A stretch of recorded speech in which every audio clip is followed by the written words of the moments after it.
Snack house میں ایک بھائی جو ان سانپوں کی کیئر کرتے ہیں، انہوں نے بتایا کہ یہ سب کے سب سانپ اسی علاقے میں سے پکڑے گئے ہیں۔ وہ پکڑتے ہیں اور کچھ عرصے کے بعد 3-4-5 ماہ کے بعد انہیں دوبارہ چھوڑ دیتے ہیں، ورنہ ان کی ڈیتھ ہو سکتی ہے، یہ مر سکتے ہیں۔ اور یہاں پہ یہ انہیں کچھ کھلائے پلائے بغیر اپنے پاس رکھتے ہیں۔ یہ بلیک کوبرا دیکھیں، اور یہ ہاتھ پہ اٹیک کرتا ہے۔ جب ہاتھ شیشے پہ رکھا جائے تو یہ ڈسنے کی کوشش کرتا تھا۔ تو جناب جو سانپ یہاں پہ رکھے جاتے ہیں انہیں کچھ کھلاتے پلاتے نہیں ہیں، ورنہ ان کے اندر زہر بن جائے اور اگر وہ یہاں سے چھوٹ جائیں تو کاٹ سکتے ہیں اور سڈن ڈیتھ ہے۔ یہ وہ جگہ تھی جہاں کی ہم نے سیر کی، ہمارے میزبان ہمیں وہاں پہ لے کے گئے اور ہم گھومے پھرے، کھایا پیا وہاں پہ، اور پھر ہم واپسی کے لیے نکلے۔ زیادہ خوبصورت جگہیں وہ بتا رہے تھے کہ اس سے آگے کے علاقے میں ہیں۔ خیر ہم ایک بازار سے ہوتے ہوئے نکلے۔ بہت ہی خوبصورت اور بڑی اچھی چیزیں اس بازار میں ہم نے دیکھیں اور لیں،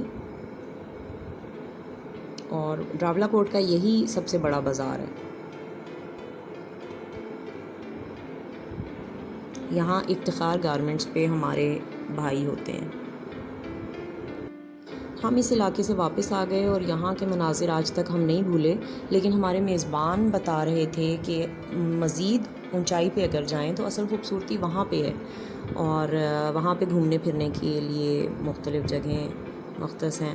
اور انہوں نے جو نام بتائے ان میں سے بنجوسا اور تولی پیر آپ نے بھی سنا ہوگا۔ بنجوسا لیک بہت مشہور وہاں کی جھیل ہے، اور سنا ہے کہ بہت ہی خوبصورت مناظر ہیں وہاں کے، لیکن ہم وہاں جا نہیں سکے ٹائم کی کمی کی وجہ سے، ہم واپس آ گئے۔ بہت مس کیا ہم نے وہاں پہ نہ جانا، کیونکہ اگر یہاں یہ اتنے خوبصورت مناظر ہیں تو اس سے آگے کی جگہ جہاں کہ وہاں مقامی لوگ بھی جہاں کی تعریف کر رہے ہیں وہ کیسا علاقہ ہوگا۔ تو ہم ضرور جائیں گے انشاءاللہ، جب ہمیں موقع ملا ہم آگے جائیں گے اور آپ کے ساتھ شیئر کریں گے مزید اپنا وزٹ۔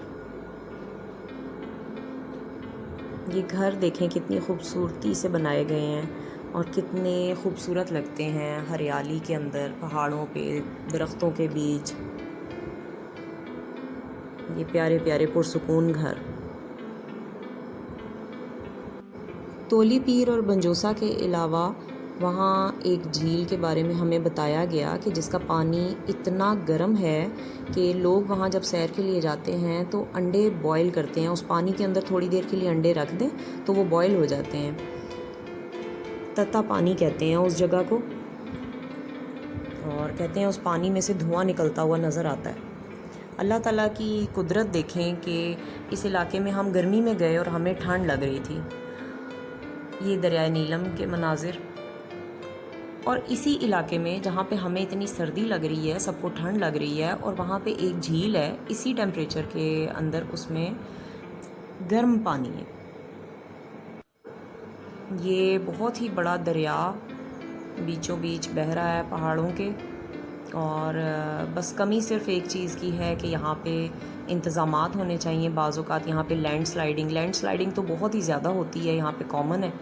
بارشیں، آندھی طوفان بہت زیادہ آتے ہیں اس علاقے میں، ظاہرہ اونچائی پہ ہے یہ علاقہ، تو اس حساب سے یہاں پہ انتظامات نہیں ہیں لوگوں کی امداد کے لیے۔ اگر کوئی ایکسیڈنٹ ہو جاتا ہے تو لوگ اپنی مدد آپ کے تحت کام کرتے ہیں۔ حکومت کی طرف سے یہاں پہ کوئی سینٹرز نہیں ہیں، ہونے چاہیے کم از کم۔ اس پل کے ساتھ ساتھ تو ضرور ہونے چاہیے۔ اس پل کی بھی مرمت ہونا بہت ضروری ہے۔ اس کے اوپر سے گاڑی گزرتی ہے تو یہ ہلتا ہوا فیل ہوتا ہے، تو سوچیں کہ کتنا بڑا کوئی ایکسیڈنٹ اللہ نہ کرے ہو سکتا ہے، تو اس سے پہلے ہم کیوں نہیں کوئی سٹیپس اٹھا لیتے۔ ویسے شہری علاقوں کی بنسبت یہ علاقے، میں نے یہ چیز بھی نوٹ کی ہے کہ لوگ یہاں گھومتے پھرتے ہیں لیکن ادھر ادھر گندگی اتنی نہیں پھیلاتے جتنی شہروں میں تفریحی مقامات پہ ہوتی ہے۔ تو یہ بھی وہاں کے لوگوں کی بہت اچھی بات ہے کہ وہ اپنا علاقہ خود سے تو کم از کم صاف رکھتے ہیں۔ ہمارے فیملی ممبرز نے بہت زور دیا کہ ہم ان کے ساتھ مزید کچھ دن رکیں، اور ہم ان کے ساتھ بنجوسا اور تولی پیر جائیں، لیکن ہمارے پاس ٹائم کی کمی تھی اس لیے ہم واپس آ گئے۔ لیکن ان کی ہاسپٹیلٹی، ان کی مہمان نوازی، ان کی محبت ہم ساری عمر یاد رکھیں گے۔ دیکھیں کتنے خوبصورت مناظر ہیں دریا کے. رستے میں بارش شروع ہو گئی تھی جب ہم واپس آ رہے تھے اور بہت ہی ہیبت ناک منظر بھی بن گیا تھا. ایک طرف لینڈ سلائیڈنگ، گاڑیاں رکی ہوئیں، ایک طرف بارش نہ کم ہو اور ہوائیں تیز آندھی.